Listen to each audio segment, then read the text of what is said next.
Hello বাচ্চারা, আজকে আমরা 1 থেকে 20 অবধি লেখা শিখব। তো তার আগে কিছু কালার সিনেম দেখে নাও। Sky blue colour,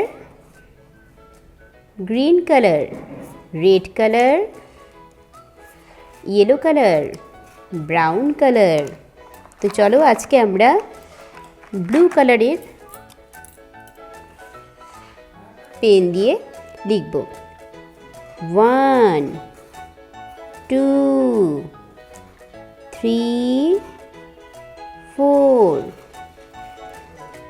5 6 7 8 9 1 0 10 1 1 11 1 2 12 1 3 13 1 4 14 1 5 15 1 6 16 1 7 17 1 8 18 1 9 19 2 0 20